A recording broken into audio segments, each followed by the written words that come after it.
BFM Patrimoine, l'émission 100% placement sur BFM Business. Oh, Jean-François Filiatre, en duplex, vous ne faites pas grève, Jean-François ? Pas de provocation pour commencer. Non, je ne fais pas grève car je pense que chacun est libre de militer comme il l'entend. Vous le savez, moi, la façon de le faire, c'est traditionnellement de parler. Donc aujourd'hui, je vais utiliser mon arme à moi et on va parler retraite. Alors, la réforme se justifie ou pas ? Écoutez, comptez pas sur moi pour faire de la petite politicaille. Il paraît qu'il faut penser long terme. Alors, je vais penser long terme et je vais vous dire, ça tombe plutôt pas mal. Pourquoi ? Parce que, en fait, ma vie professionnelle dans l'univers du journalisme financier a débuté il y a près de 25 ans. Et par chance, j'ai un peu de mémoire. Alors, Cédric, si je vous dis 1991, vous me répondez ? Que je suis plus jeune que vous. Eh bien, 1991, Michel Rocard, alors Premier ministre, déclarait qu'il y avait sur le sujet des retraites de quoi faire sauter 4 ou 5 gouvernements au cours des prochaines années. 1991, c'est aussi la date de la publication d'un livre blanc qui posait le problème des retraites et démontrait la nécessité de réformer. Alors ensuite, il y a eu la réforme Balladur, la volonté de réforme Juppé, la réforme Fillon, la réforme Touraine, la volonté de réforme Philippe, le nouveau projet. Autant vous dire, Cédric, le sujet, j'en ai ras-le-bol de ces sujets de réforme de retraite, de réforme ou de rustine. Et en tant qu'actif, je trouve que la modification systématique des règles du système sans aucune visibilité, ça interpelle franchement sur la crédibilité de la puissance publique. Bon, ça c'est dit. Malgré tout, on entend quand même beaucoup dire qu'il est surtout question de pédagogie. Je vois que le mot magique vient d'être prononcé. Donc, dans une société où on ne fait plus la différence entre l'information et la communication, entre l'endoctrinement et le libre arbitre, la pédagogie, c'est une sorte de sésame magique. Alors, vous voulez faire de la pédagogie, je veux qu'elle ne soit pas biaisée, donc on va en faire. Pourquoi dit-on qu'il faut réformer les régimes de retraite par répartition ? Parce qu'il y a de plus en plus de retraités et de moins en moins d'actifs, de bras, on va dire, pour le nombre, enfin pour la proportion entre les deux n'est plus bonne. Parfait. Et qu'est-ce que l'on a comme solution face à ce problème démographique ? La capitalisation, non ? Mise en place. Avant, il y avait le PERP, maintenant il y a le PER. Ok, alors disons, pour résumer, que ça fait 30 ans qu'on tourne en rond en raison d'une bataille idéologique que je qualifierais d'idiote. D'un côté, les tenants de la répartition, de l'autre, ceux de la capitalisation, et au milieu, la démographie en juge de paix. Alors oui, la démographie influence les régimes par répartition. L'indicateur le plus simple, c'est celui dont vous avez parlé tout à l'heure, c'est le ratio entre les actifs et les inactifs. On va toutefois prendre un exemple simple. Pour financer 2 retraités, imaginons que vous avez 10 actifs avec 10 de salaires soumis à cotisation. Si demain, vous n'avez plus que 5 actifs, je vous le dis, vous avez un problème s'ils continuent de toucher 10, mais si en revanche, ils touchent le double, il n'y a plus de problème. Donc la capitalisation, c'est une problématique différente ? Absolument pas.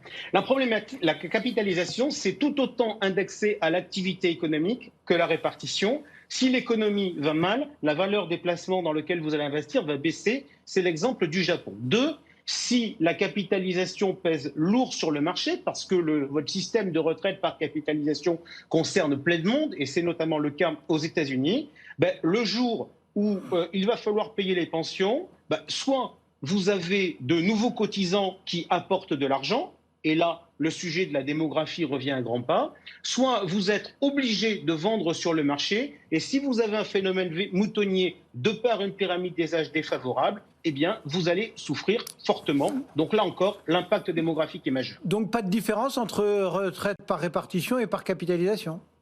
Si, en fait, il y en a une et elle est majeure. La capitalisation est un système simple. Grosso modo, on est dans un monde qui est totalement individualisé. Tout dépend de vous. La répartition, elle, est un système complexe parce qu'il est collectif. Votre situation dépend en pratique en partie des autres. C'est pour ça que certains ont invoqué Ponzi ? Ouais, alors je réponds un instant si vous le permettez, mais les auditeurs doivent se dire qu'est-ce qu'ils nous parlent de réforme de retraite parce qu'on est d'habitude là plus pour parler de sujets patrimoniaux. Alors je dis la capitalisation c'est simple parce que c'est individuel et la répartition c'est collectif et c'est complexe. Vous voyez, j'ai trouvé une phrase dans la préface du livre blanc des retraites de Michel Rocard qui nous dit « L'âge de départ à la retraite se constate plus qu'il ne se décrète. Et là, vous savez qu'on retombe sur deux mots que j'aime bien. Alors, le constat, en fait, c'est simple, c'est factuel, c'est comme ça et c'est pas autrement. Le décret, en revanche, c'est plus complexe parce que ça prend en compte une multitude d'éléments. Alors, je voulais juste faire cette petite parenthèse pour faire de la pédagogie en termes de placement. Je peux dire que la performance d'une action, ça se constate. La performance d'une SICAV, ça se constate. Le taux de rendement d'un contrat d'assurance vie, on en parlera tout à l'heure dans les questions-réponses dans le petit journal, ça se décrète. La valeur d'une part de SCPI, ça se décrète. Le rendement d'une SCPI, ça se décrète. Et je vous donne un petit conseil pratique, il faut toujours être très vigilant quand on compare des constats et des décrets. Vous n'avez rien dit sur Ponzi? Alors, Ponzi, on rappelle, c'était un escroc qui payait les intérêts des anciens souscripteurs avec l'argent des nouveaux et qui prenait sa part entre les deux. Alors aujourd'hui, si vous me permettez l'expression, elle s'est désescrotisée. En fait, ça génère surtout l'idée de se dire qu'on a besoin de cash entrant pour payer les sortants. Eh bien, je vais vous faire une confidence. La pyramide de Ponzi, c'est à peu près applicable à toute l'industrie financière. Parce que si demain, vous avez des retraits massifs, ça sera le bazar, que ce soit dans une banque, que ce soit dans un fonds, que ce soit sur le fonds en euros de l'assurance vie. Et c'est d'ailleurs pas tout à fait un hasard si on avait eu dans le cadre de la loi Sapin 2 un petit souci a priori de liaison. Visiblement, on vous a perdu, Jean-François.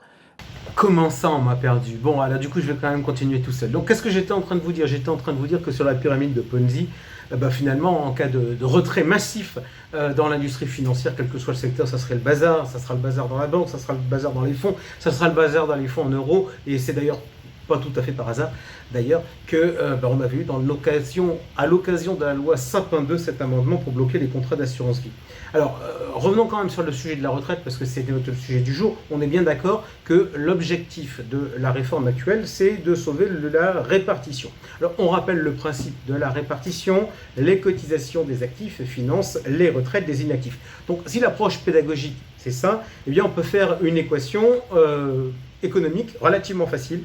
Une fois que l'on connaît le total des cotisations recueillies auprès des actifs, en fonction du nombre de personnes qui travaillent et de leur rémunération, eh bien, on sait combien on peut payer aux retraités. Alors là, quand je dis ça, on se dit, tiens, il est en train de plaider pour une baisse des pensions des retraités. Alors, pourquoi j'évoque la question? Parce qu'en pratique, les politiques nous disent toujours qu'on a à peu près traité toutes les voies, mais il faut bien reconnaître que celle-là ne l'a jamais été. Et en fait, elle est écartée dès le départ par Michel Rocard en 1991, qui écrit « Les retraites servies ne seront pas remises en cause et les droits acquis ne seront pas remis en cause. » Bref, les retraités ont des droits acquis alors que les salariés, eux, ont des droits aléatoires.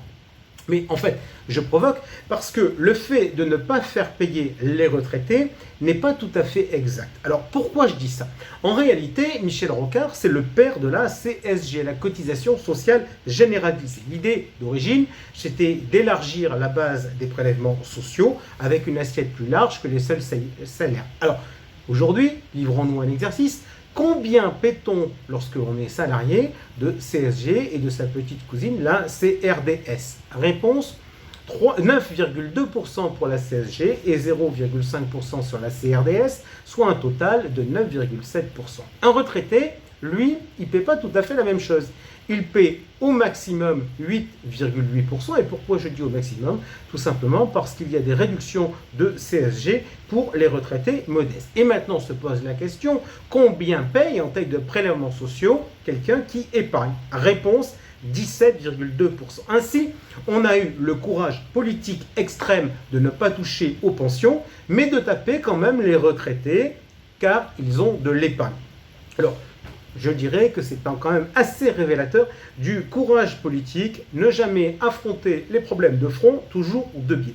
Alors, je profite d'ailleurs à cet instant pour afficher une totale solidarité avec ma copine Choupinette, qui travaille, qui trime, et qui, en plus, a l'outrecuidance de vouloir épargner, parce que Choupinette, je suis désolé de te le dire, mais pour toi, c'est vraiment la double peine. Alors, au-delà de la provocation, on va quand même essayer de tirer quelques conclusions.